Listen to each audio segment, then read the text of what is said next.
C'est une histoire très longue et c'est l'histoire de ma vie.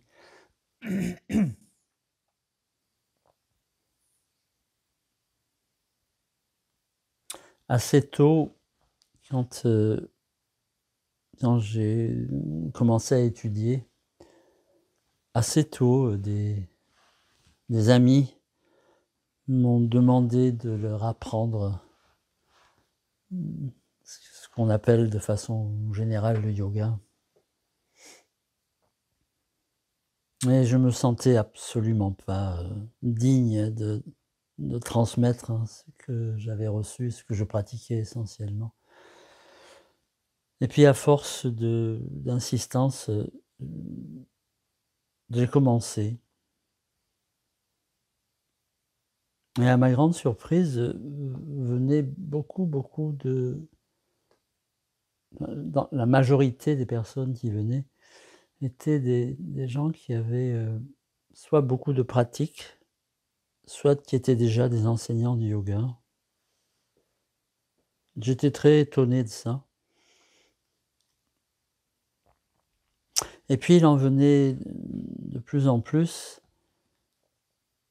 jusqu'à ce qu'un jour je leur dise: «Mais je peux pas continuer à faire ça et je peux pas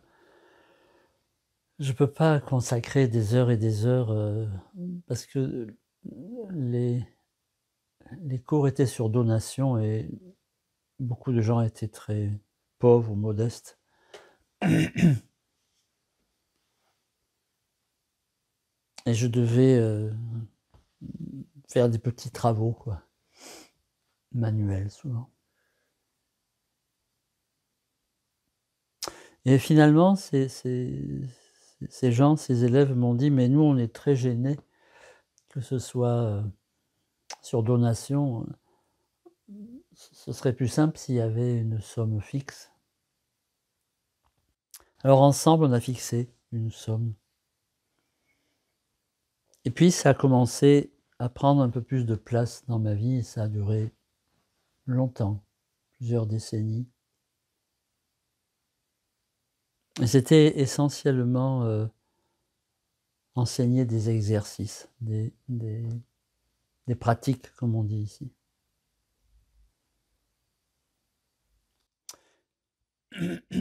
Et puis il y a environ 20 ans, dans les années 2000, cet homme qui est décédé récemment, il y a 1 mois et demi, qui s'appelait Chandra Swami, de la lignée des Udasis. Après environ 25 ans de relation avec lui, un jour cet homme m'a dit: Maintenant il faudrait que vous vous mettiez à enseigner». Et je lui ai répondu: «Mais je fais déjà ça». Et il m'a dit: «Non, non, non, maintenant ça commence». Et ça impliquait 2 ou 3 choses, nouvelles pour moi. Ça impliquait d'abord, d'arrêter tout ce que j'avais moi-même initié comme enseignement de ma volonté.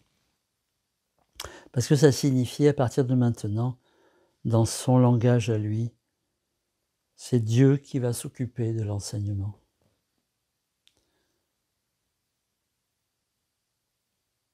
Et ça signifiait aussi, de ne plus, vendre, ne plus monnayer. Et la troisième chose, c'était de toujours dire oui quand j'étais invité. Ça, c'est Chandra Swami qui t'a enseigné ça, en fait, qui t'a dit, voilà, c'est comme ça que ça doit se passer à partir de maintenant? Il me l'a pas dit, mais ça impliquait tout ça, enfin ça fait partie des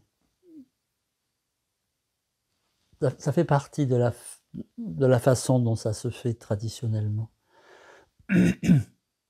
Non, je suis revenu, ici en France et j'ai tout arrêté. J'ai arrêté tous les cours que je donnais, tout ce que moi j'avais mis en place et il s'est plus rien passé. Ça a pris 4 mois. J'étais un peu soucieux, je me disais: «Mais comment je vais faire, quoi, pour, vivre, économiquement?» parce que je ne savais rien faire, je sais toujours rien faire du reste et au bout de 4 mois, j'ai reçu un appel de quelqu'un qui me disait, «On a entendu parler de vous et on aimerait bien vous inviter».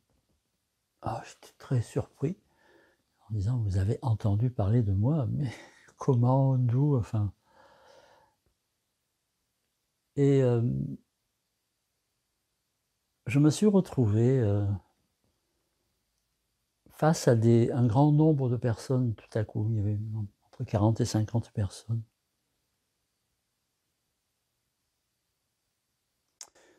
et là, quelque chose était différent. Ce qui était différent, c'est qu'il y avait une séparation entre le fond et la forme.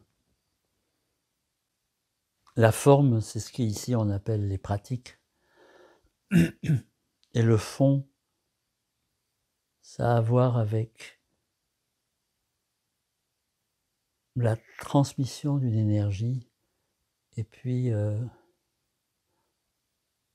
être traversé par un enseignement.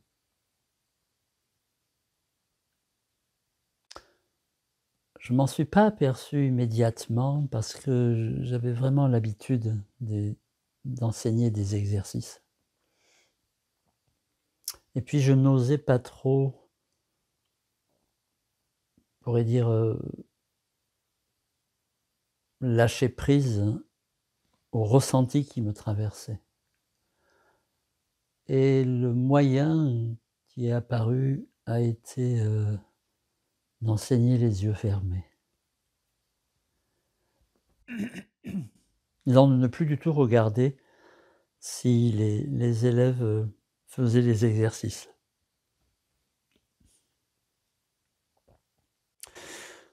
Et puis petit à petit, le fond a pris de plus en plus de place et le fond, à un moment, a modifié la forme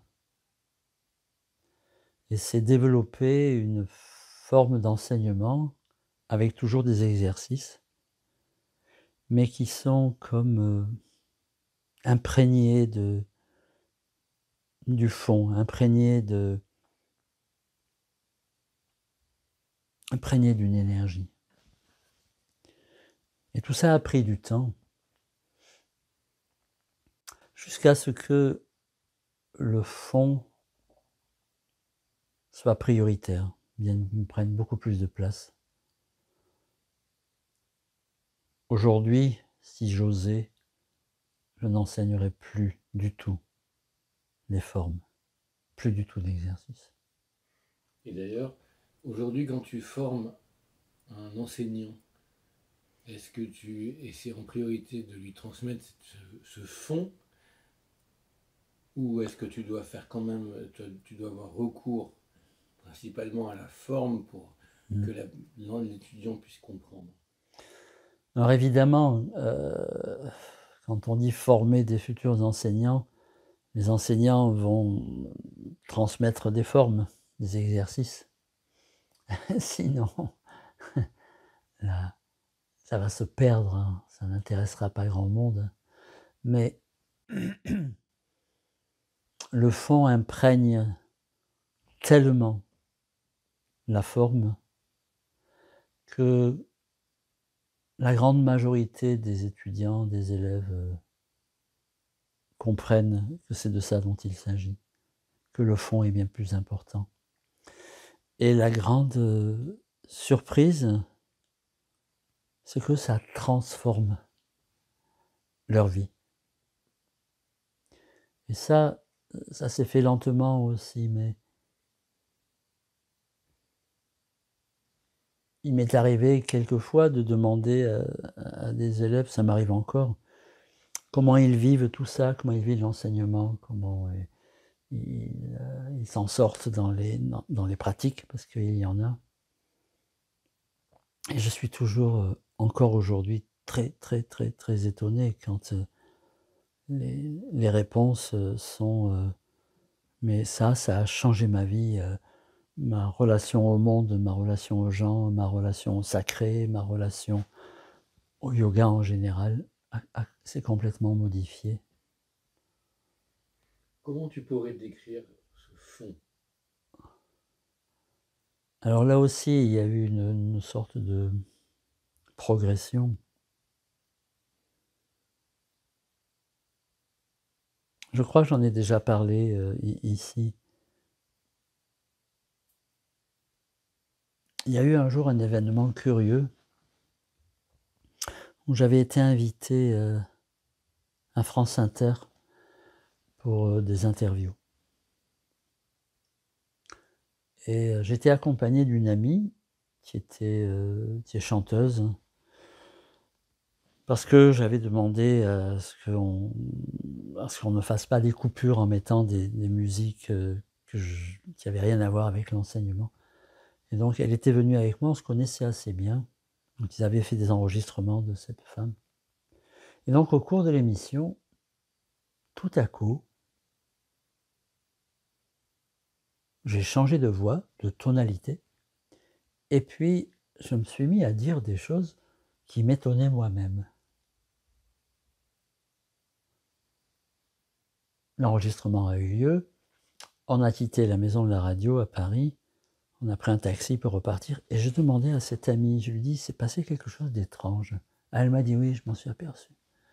Tu as changé de ton, et puis tu parlais pas comme d'habitude. Quelque temps après, je suis retourné voir Chandraswami, et je lui ai demandé, je lui ai expliqué ce qui se passait, et je lui ai demandé, est-ce que c'est vous? Et il m'avait fait une réponse qui m'avait un peu étonné. Il m'avait dit, ces choses-là peuvent avoir lieu sans que j'en sois conscient, sans que je m'en rende compte. Ce qui m'avait énormément surpris. La conversation a continué. Et à la fin, alors il faut savoir que cet homme à l'époque vivait en silence depuis, je ne sais pas, 15 ans. À la fin de l'échange, je lui ai dit, mais alors finalement, qu'est-ce qu'il en est, quoi? Est-ce que c'est moi ou est-ce que c'est vous? Qu'est-ce que je dis aux gens? Et il m'a répondu, il m'a dit, si vous êtes absolument certain que c'est moi, dites-leur. Si vous n'en êtes pas certain, ne leur dites rien. Alors, j'avais pas vraiment eu de réponse, mis à part celle-là. Mais au tout début, quand Chandraswami te dit, bon, maintenant, il faut que tu commences à enseigner. Toi, ton ressenti, c'est que c'est Dieu qui va parler à travers toi. C'est ce que Non, tu as dit tout à l'heure. non, à ce moment-là, non. C'est À ce venu moment-là, après. non. C'est après où j'ai compris tout ce que ça impliquait.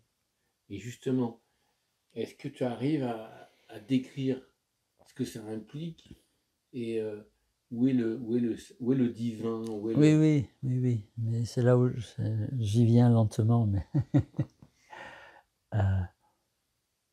et puis dans ce phénomène a commencé à s'amplifier de plus en plus. Jusqu'à ce que je ne sache plus qui enseignait. Je ne savais plus. Ce que j'ai compris plus tard, c'est que dans la première période, ce qui enseignait, c'était ma mémoire, le moi, l'ego, comme on dit. C'est-à-dire cette part qui a accumulé du savoir, qui le réordonne et qui le retransmet. Et à l'époque, j'enseignais exactement, précisément ce qu'on m'avait transmis. Je ne rajoutais rien, je n'enlevais rien. Mais c'était la mémoire qui retransmettait. Et ce qui se passait peu à peu, c'est que c'était de moins en moins la mémoire qui transmettait. Et je me demandais vraiment qui enseignait. Et je commençais à comprendre pourquoi il était conseillé de ne pas en faire une activité financière. Parce que ça nourrissait encore le moi. Et peu à peu, ce qui est apparu, c'est qu'il y avait une lignée d'enseignement. Ce qu'on appelle en Inde un sampradaya, c'est-à-dire des personnes qui ont transmis à d'autres. Les premières sont mortes, les suivantes ont transmis, elles sont mortes à leur tour après avoir transmis, et etc., etc., etc. Chez les Udassines, quand on regarde le nom des gourous de la lignée, parce qu'il y a toujours un responsable de la lignée, certains historiens estiment que peut-être ça remonte à plusieurs milliers d'années. D'autres disent ce sont que des siècles. C'est très difficile de savoir. Mais ce qui est certain, c'est que en parlant notamment avec Chandra Swami, lui m'avait dit de quantité de fois, il m'avait dit mais moi je ne fais rien. C'est mon gourou qui s'appelait Baba Bhumancha, le fameux gourou Baba Bhumancha qui était dans ce qui est aujourd'hui le Pakistan, qui avait des disciples indiens, hindous et musulmans. Ce Baba Bhumancha était mort environ 100 ans avant la naissance de Chandra Swami. Et de ce que j'en ai compris, il l'habitait et c'était lui qui transmettait.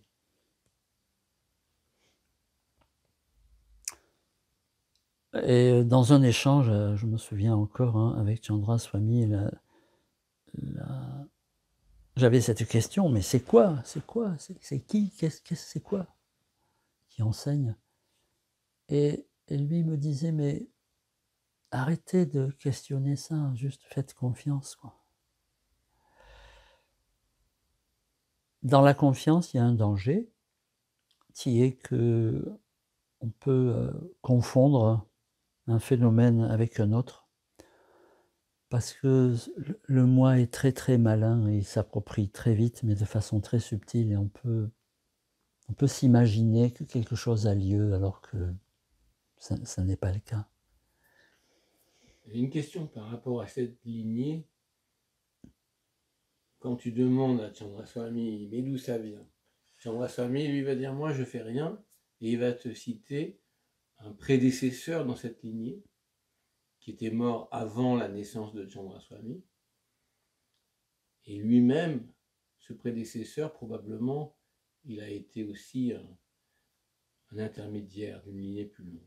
Et donc la question c'est, est-ce que quand toi tu réalises que ce qui sort de toi, c'est plus ta mémoire qui ordonne un savoir, mais bien toute une lignée de savoir qui s'exprime à travers toi, est-ce que c'est une lignée bien précise que tu vas par exemple nommer les Udassines, ou bien est-ce que c'est aussi possiblement une lignée de sages auprès desquels tu as directement ou indirectement appris? Est-ce que ça pourrait être une lignée de sages qui ne sont pas forcément tous appartenant à la même lignée officielle? Alors, il se passe la chose suivante, c'est que avant Baba Bhumancha, il y avait quelqu'un d'autre, il s'appelait Chanderji, qui était un ascète. On a encore quelques images de lui. Et ce qui se passe, c'est que on est obligé de prendre une image. C'est en remontant dans la lignée. Alors quand je dis que en remontant, ça veut dire que il y a quelque chose qui vient, qui semble, dans le langage populaire, disons comme ça, qui semble descendre. Mais il est possible de remonter dans la lignée. Et au plus on remonte, remonter, ça veut dire dans le temps, mais c'est très difficile de connaître la date, le temps, quel siècle, c'est très très difficile. Mais il y a ce mouvement dans le temps qui produit une particularité, c'est que le rapport au temps est détruit. C'est-à-dire pour le moi, pour la pensée, le temps, ça va du passé vers le futur. Ce mouvement-là est détruit, il n'y a plus de temps. Il y a une sorte de atemporalité. Et puis, il y a également une intensité, c'est-à-dire au fur et à mesure qu'il y a, appelons ça une remontée, mais c'est une image parce qu'on monte nulle part.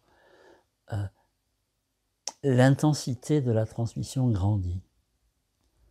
Et dans le corps, dans la matière corporelle, ça devient très, très, très, très vibrant, très lumineux, très silencieux aussi. Et c'est une image, mais elle aide peut-être à comprendre. Une lignée, c'est un peu comme un rayon de soleil. Voilà. Donc on pourrait imaginer que le soleil a plusieurs rayons, et au plus on remonte dans la lignée, au plus on remonte dans le rayon, au plus on approche des autres rayons, on est de plus en plus près, mais surtout on arrive au cœur du soleil. Et là, il n'y a plus de lignée. Là, il y a juste une énergie considérable, énorme. Il y a une splendeur, un émerveillement. Et là, on ne peut plus appartenir à la lignée. C'est fini. Il n'y a plus. Et quelque chose se révèle. C'est-à-dire qu'à un moment, il n'y a plus de transmission. Il y a de la révélation. Et à ce moment-là, celui qui est en position d'enseignement, il est celui qui reçoit le plus d'enseignement. Et il tente de le transmettre par la tradition orale. Et les élèves captent ce qu'ils captent. Mais parfois, les élèves captent la splendeur, ça arrive. Je viens de faire une expérience curieuse, il y a 3 jours, où il y avait 40 élèves regroupés dans ce qu'on appelle ici une formation. Et je n'ai pas pu m'y rendre parce que j'étais bloqué au Maroc et je ne pouvais pas rentrer, mon vol avait été annulé. Et donc j'ai demandé à quelqu'un qui avait déjà suivi cette formation et qui l'a reçue à nouveau, qui est, on pourrait l'appeler un assistant, de me remplacer. Je lui ai donné toute la forme, tout ce qu'il y avait, à peu près 80%. Parce qu'il me disait, mais comment je vais faire? Enfin, bon, je lui ai donné la forme, on a parlé, on s'est écrit, enfin. Et puis, il a tenu cette place pendant 2 jours et demi, un peu plus de 2 jours. Et après, il y a les retours. Et alors là, ce que certains élèves, les retours que j'ai eus de certains élèves, plus de cet homme qui m'a remplacé, les retours, c'était que le fond les avait traversés.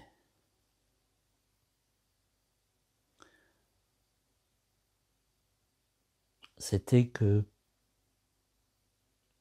Et ils ne savent pas, eux. Ils ne savent pas. On n'est pas encore arrivé au point de l'enseignement où ils vont rentrer dans la lignée. Mais le fond les a traversés. Certains ont identifié en se sentant complètement enseignés par leur professeur habituel, André.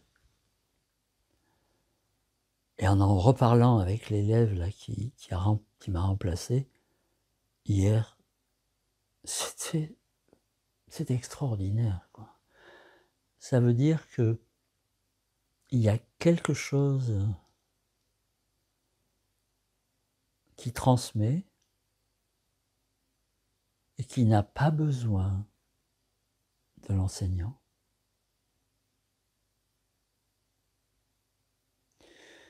Et le grand art, on pourrait dire comme ça dans l'enseignement, c'est que le corps physique de l'enseignant n'est plus nécessaire. Cet homme avec qui j'ai eu 46 ans de relation est décédé il y a environ 1 mois et demi.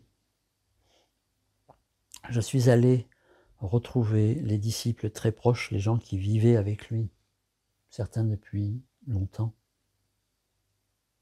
Et on a parlé de ça.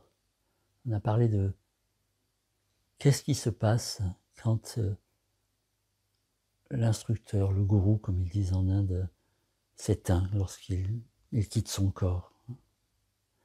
Et on est allé à la recherche d'échanges que l'on avait eus avec lui. Et déjà de son, j'allais dire de son vivant, quand il était encore dans son corps, il nous avait prévenus. Il nous avait dit, parce qu'il était très âgé, il avait 94 ans, on avait eu de longues conversations à propos de sa disparition. Il nous avait prévenus. Il nous avait dit, quand le corps du gourou s'éteint, la transmission devient plus grande. Parce que plus rien ne la filtre.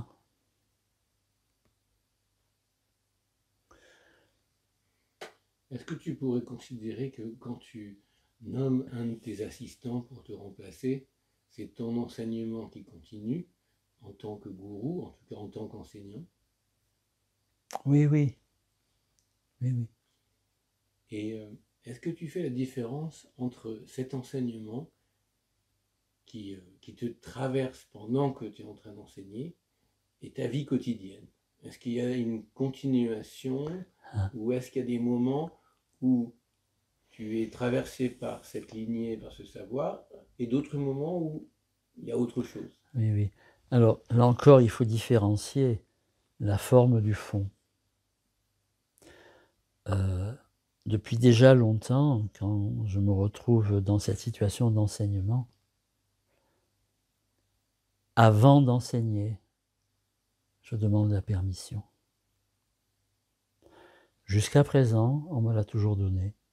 Si on ne me la donnait pas, je ne dirais rien.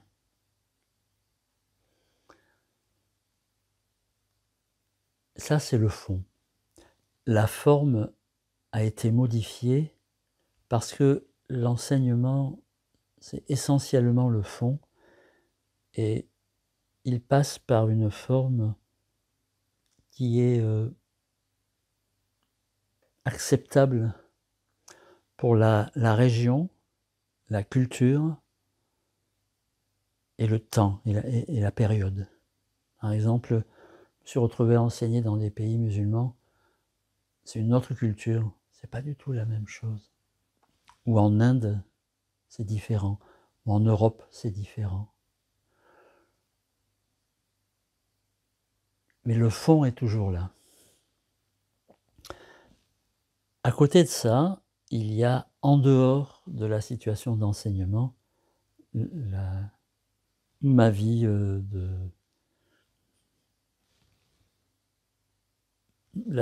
appelons ça la vie de tous les jours, bien que j'enseigne presque chaque jour. Mais alors, dans la vie de tous les jours, le fond est toujours présent. Mais pour que je vive le fond, il me faut une vie quotidienne un peu spéciale, un peu particulière. Notamment du silence, notamment, on pourrait dire, un ordre, c'est-à-dire que l'ordre des choses, l'ordre des objets, les vêtements que je porte, tout ça doit être assez bien ordonné. Et il y a un élément extrêmement important, c'est il ne faut pas qu'il y ait de conflit. S'il y a des conflits, quels qu'ils soient,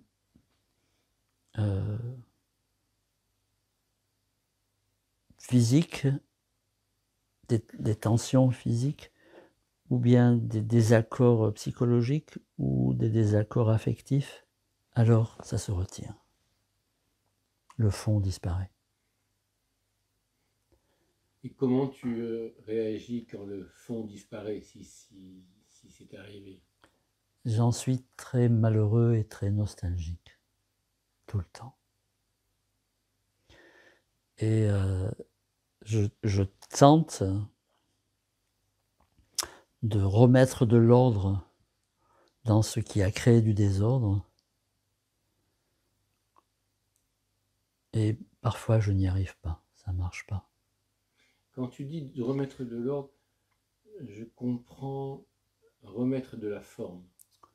Est-ce que c'est Ça a à pas la voir avec ça, forme, oui. Oui. est-ce que c'est pas la forme qui permet au fond de se manifester? C'est lorsque il n'y a plus de confusion dans la forme que le fond se révèle. Et est-ce que tu pourrais établir un parallèle entre des rituels spirituels qui peuvent créer l'arrivée divine dans le cœur de celui qui pratique un rituel? Alors, il faut bien s'entendre avec le mot rituel.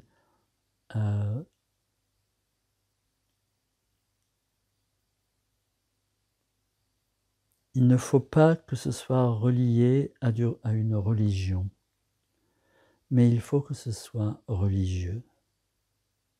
Il ne faut pas que ce soit relié à un système précisément trop formel, mais il faut que ce soit religieux. Alors, par exemple, un asana, une posture, c'est un geste religieux, c'est un geste rituel.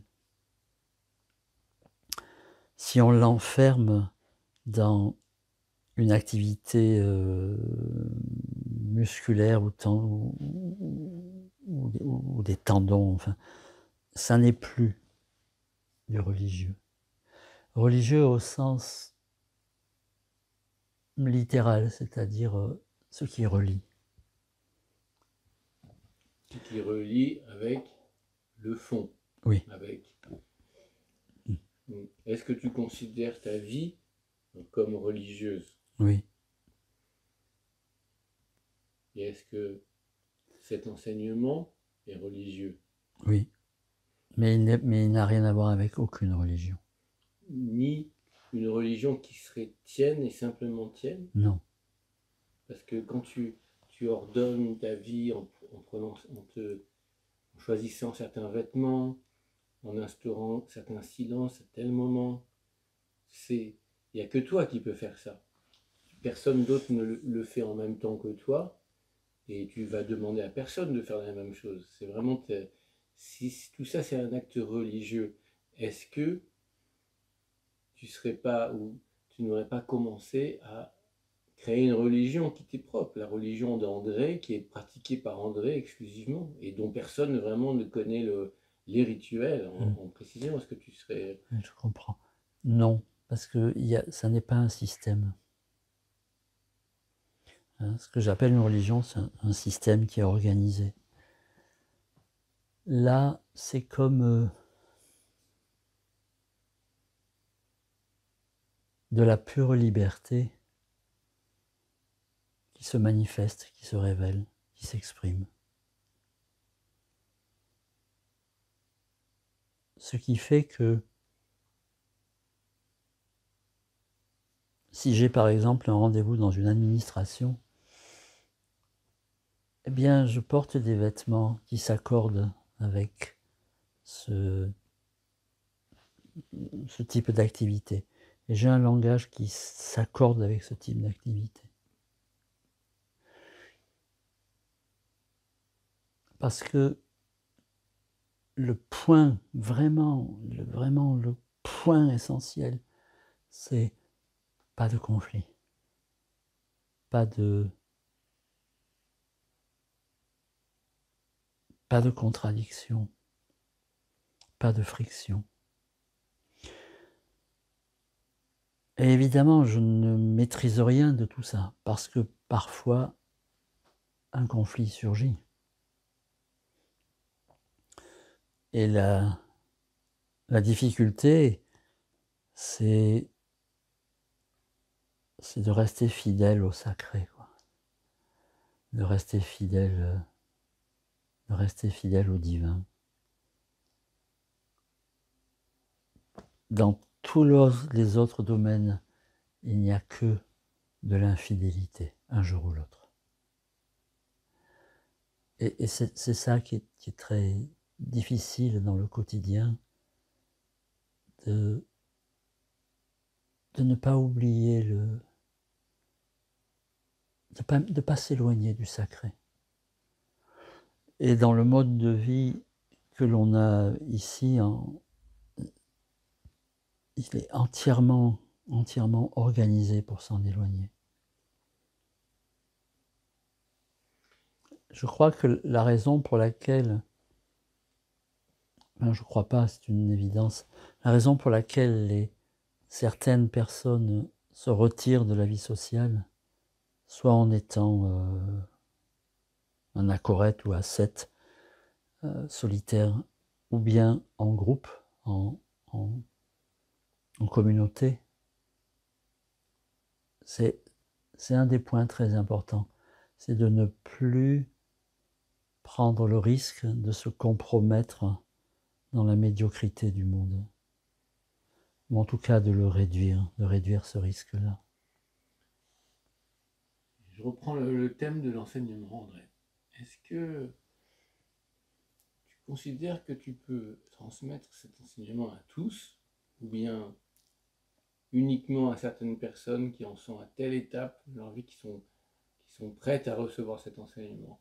Et si c'est le cas, comment tu pourrais décrire quelqu'un qui est prêt à recevoir cet enseignement? Oui.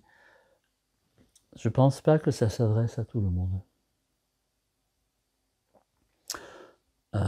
Parce que au bout de, je ne sais plus combien, 45 ans peut-être, en tout cas ces 20 dernières années, là, quand ce phénomène s'est mis en place, mais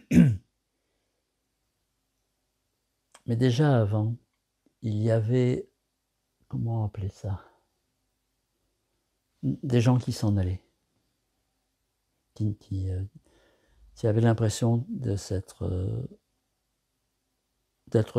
soit de s'être trompés, soit d'être avec quelqu'un qui essayait de les tromper. Et ils s'en allaient. Avec le temps, ces personnes-là, il y en a eu de moins en moins. Aujourd'hui, c'est extrêmement rare où quelqu'un vient et au bout d'un moment dit « c'est pas pour moi ». Ça arrive, mais c'est vraiment très rare. Je pense que dans les 5 dernières années, de ceux que je m'en souviens, il y a une personne. Et, dans le sens inverse, il m'arrive à moi de dire à quelqu'un « c'est pas pour toi, ne viens plus, tu perds ton temps ». Et c'est pareil, dans les dernières années, ça m'est arrivé quelques fois. le profil, c'est difficile de parler de ça parce que le profil des gens qui s'investissent, ce sont des gens de cultures différentes, de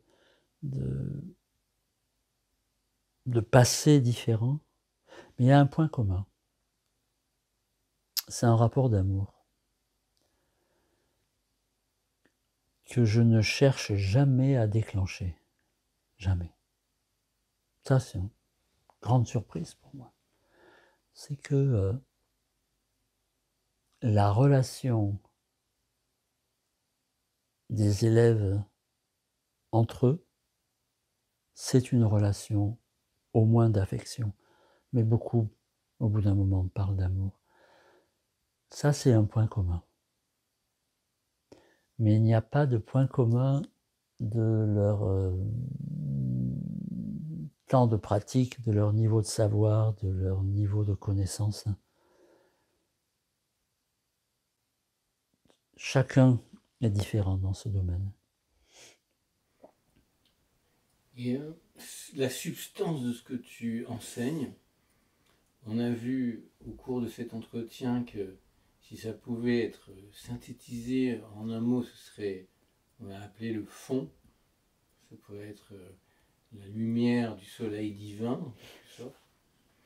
Est-ce que tu l'as déjà vu être transmis par d'autres enseignants, Oui. à d'autres élèves? Et est-ce que ces enseignants, tu considères qu'ils enseignent la même chose que toi, ou par des techniques différentes, ils arrivent au même objectif? La question, c'est est-ce que ton enseignement est spécifique pour arriver à un but commun à d'autres enseignants, ou bien est-ce que tout le monde enseigne la même chose finalement? Le fond est le même pour tout le monde. C'est, quand je parlais tout à l'heure, c'est juste une image, hein, parce que ça n'a rien à voir avec quelque chose de matériel, mais il n'y a qu'un seul cœur du soleil. Ensuite, les formes sont différentes. Ce qui fait qu'il y a un point commun, c'est lorsque deux instructeurs sont comme enracinés simultanément dans le cœur du soleil et que chacun transmet d'une façon particulière. Je me souviens d'une rencontre lorsqu'on a invité Chandraswami en Europe. On lui avait fait rencontrer cet homme qui est décédé aussi il y a pas mal de temps, qui était très connu, qui s'appelait Arnaud Desjardins. Et je me souviens d'un entretien un jour où nous étions chez Arnaud Desjardins, et il y avait, je ne sais pas, 40, 50 personnes qui étaient là. Et quelqu'un qui s'appelait Jacques, et c'était un coiffeur, il vivait à Aix-en-Provence, on l'appelait Jack le coiffeur. Et c'était quelqu'un qui était très, on pourrait presque dire naïf, et donc a posé cette question, qui était, lorsque deux, c'était les mots que lui employait, lorsque deux êtres éveillés se rencontrent, vous deux, Arnaud Desjardins et Chandraswami, qui étaient côte à côte, qu'est-ce qui se passe entre vous? Et c'est Chandraswami qui avait répondu par écrit, il était en silence. Et la réponse était, ne posez pas de questions dont vous ne pouvez pas comprendre les réponses.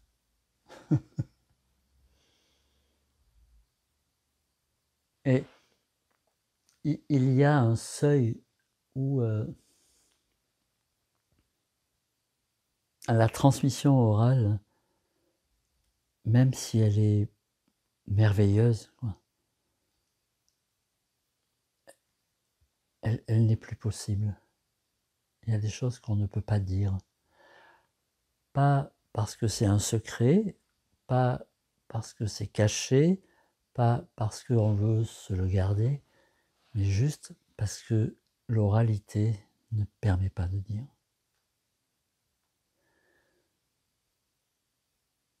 nous vivons beaucoup avec la pensée. La pensée organise tout. C'est la pensée qui crée les maisons, les routes, les voitures.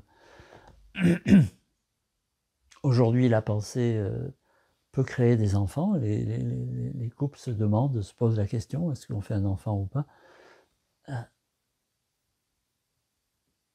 Là, on est dans un domaine où c'est davantage l'oralité, parce que la particularité de la pensée, c'est qu'elle peut être écrite. Là, on est davantage dans l'oralité, c'est-à-dire c'est la parole. Alors bien sûr, certains enregistrent et ensuite font des livres. Mais c'est la parole. Et dans la parole, il y a ces deux aspects. Il y a ce qui organise le langage, le vocabulaire, la syntaxe, la grammaire. Et puis il y a ce qui est transmis, que le langage ne peut pas décrire. Et cette transmission, elle est très dépendante, elle est uniquement dépendante de la réceptivité. Celui qui est, ou celle qui est traversée par le fond, ça n'est possible que si il ou elle est très réceptif. Mais en même temps, il ou elle est actif. Il met en mots. Et puis il y a l'autre, celui qui écoute, l'élève ou le disciple ou l'étudiant. Et c'est pareil, le point le plus important chez l'étudiant, c'est la réceptivité. C'est pas de comprendre. Le fond ne se transmet que par ce côté, on pourrait l'appeler très féminin, très sensible, de réceptivité. L'enseignant reçoit, il met en mots, l'élève reçoit, s'il écoute. Il y a certains élèves qui écoutent avec une feuille de papier et un stylo, ceux-là n'entendent jamais. Je me souviens d'un élève, c'était un homme merveilleux, il s'appelait Robert. Il était responsable du département de musicologie à l'université de Toulouse. Et il venait en séance individuelle suivre des cours de chant, de mantra.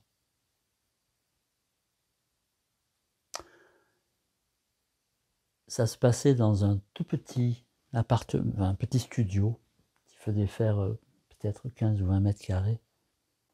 Et c'était l'époque où quand j'enseignais, je devais fermer les yeux.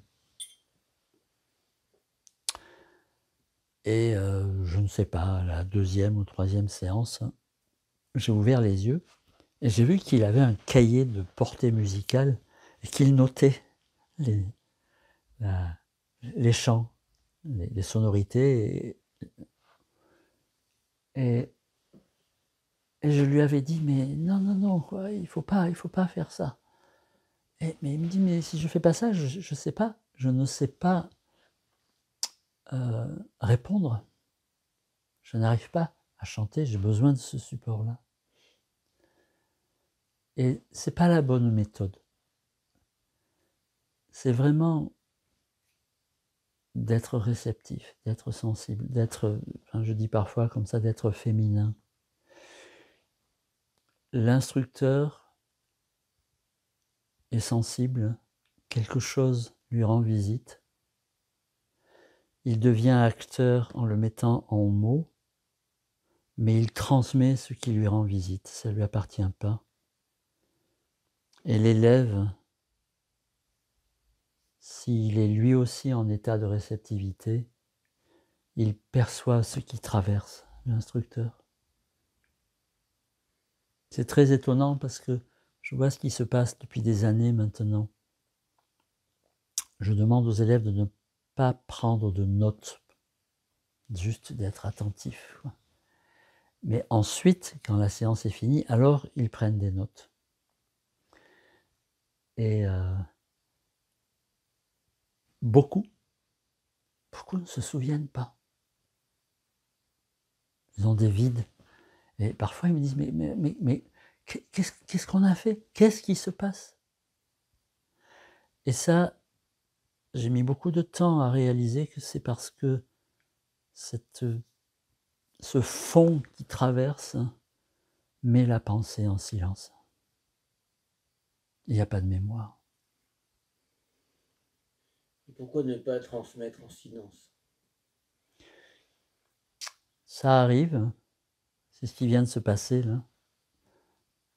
Mais ça nécessite vraiment une relation totalement, 100% sensible. J'ai eu cette relation avec cet homme pendant 46 ans. Sur ces 46 ans, il a eu 33 années de silence.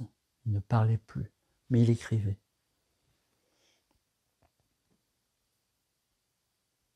Et un jour,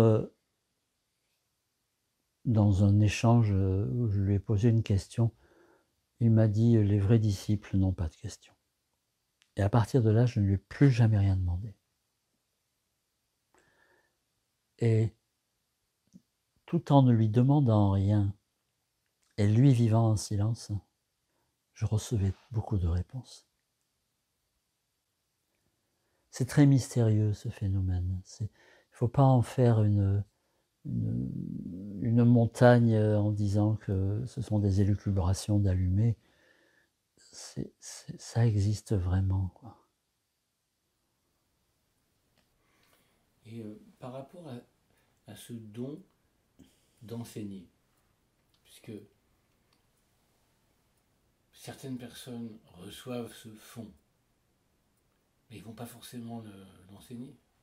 Quelqu'un peut être dans la lumière divine, bien sûr. Mais certains enseignent. Et ceux qui enseignent ne sont pas forcément dans la lumière divine, mais ils sont sur le rayon. Alors, est-ce que tu peux nous parler de ce don, de cette vocation? Pourquoi finalement certains enseignent et pas d'autres? Le don, ça ne vient pas de soi. Le don, c'est... Je suis obligé d'avoir un discours un petit peu sonné un peu mystique, je ne sais pas, mais... c'est le sacré qui se donne. Et on ne fait que recevoir un don. Ça ne vient pas d'un effort personnel. En sanskrit, on appelle ça kripa. La grâce. Voilà. C'est une grâce qui vient, et c'est ça qui est donné. C'est pas un don qui appartient au moi. C'est pas un don qui appartient à ce qu'on appelle ici l'ego, c'est-à-dire tout ce passé, tout ce qu'on a accumulé, tout ce savoir avec lequel on fonctionne. Ça vient pas de là, le don. Le don, c'est... On ne sait pas pourquoi. Le sacré, le divin, nous donne, nous fait un cadeau. C'est un très joli mot en français, on dit « il nous fait un présent ». Et toute l'attitude de celui qui reçoit ce présent, ce don, c'est juste, ça n'est pas qu'un jeu de mots, c'est juste d'être présent. C'est-à-dire, cette façon d'être présent fait que le don qui est offert devient une présence. Et parfois, d'autres personnes sont suffisamment, comment dire, disponibles, ouvertes, et perçoivent qu'il y a quelque chose.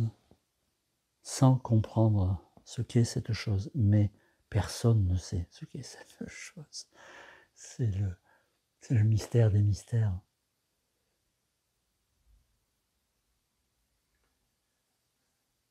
André, on arrive un peu à la fin de l'entretien et au risque d'être un peu classique dans la dernière question.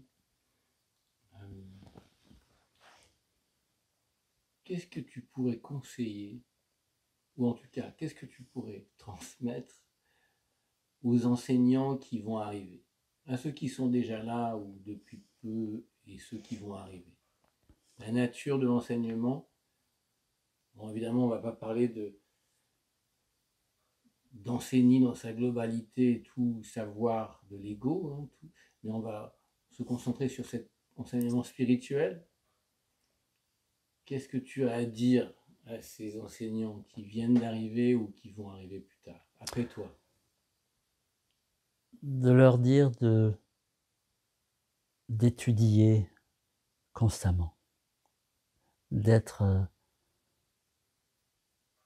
des disciples, pas au sens de suivre, mais d'être dans l'état de disciple, qui est l'état d'écoute, l'état d'attention, de rester fidèle au divin, au sacré, de ne pas faire de compromis avec ça. Et chaque jour, de se laisser habiter par ce qui nous traverse, de chaque jour se rendre à un moment disponible. Il y a ceux qui sont très très engagés dans la démarche et qui ont cessé de donner de l'importance aux trivialités, ce que j'appelle la médiocrité du monde. D'autres moins, d'autres considèrent qu'ils ne peuvent pas. Alors, quel que soit le mode de vie, de chaque jour se positionner dans le don, pour recevoir peut-être ce présent-là, et aussi pour que la façon même dont on vit semble différente au regard des autres, et que ça les questionne un peu.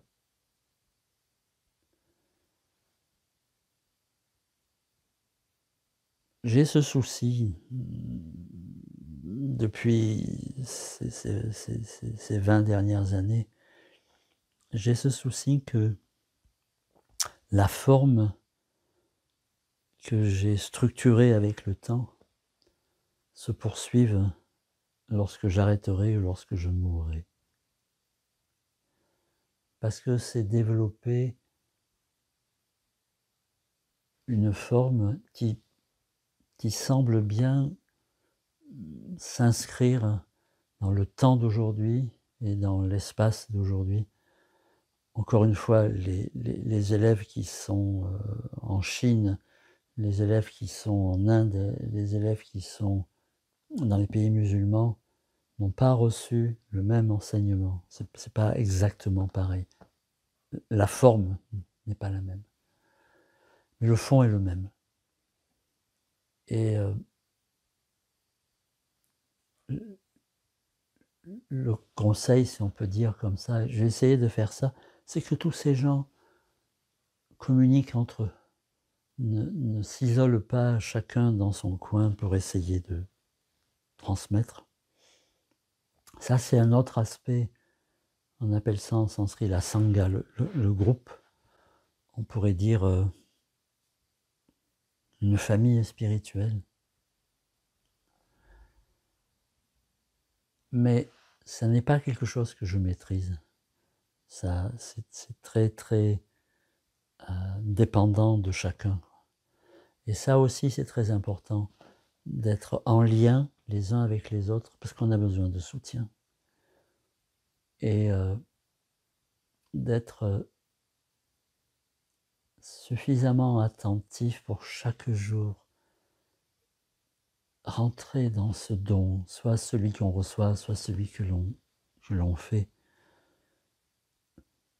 Il y a deux grands aspects. Il y a la clarté mentale, la clarté de l'esprit, on pourrait dire, et l'amour.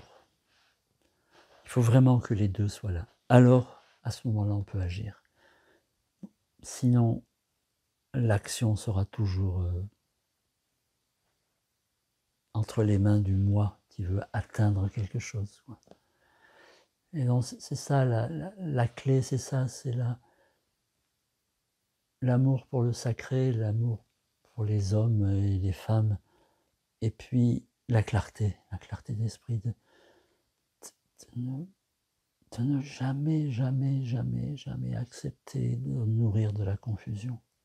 Jamais.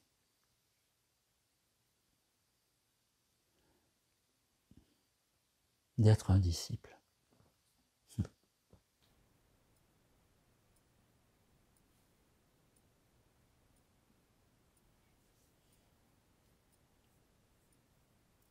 Le jour où tu quittes cette vie terrestre, si tu entendais t'aligner ce rayon, ton enseignant et les enseignants au-dessus, qu'est-ce qui pourrait être dit? Qu'est-ce qui pourrait m'être dit? Qu'est-ce que tu souhaiterais entendre, si ce n'est du silence?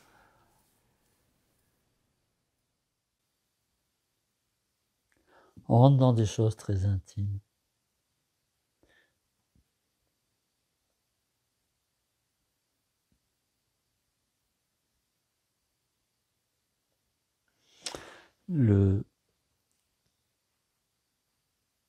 Celui qui est totalement libéré de souffrance, de contraintes, et qui vit dans le cœur du sacré, dans le cœur de Dieu, lorsqu'il s'engage à enseigner, c'est pour l'éternité. C'est au-delà de la mort.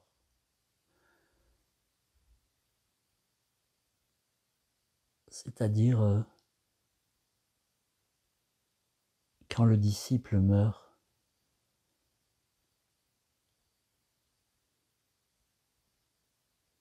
le maître le reçoit dans son cœur.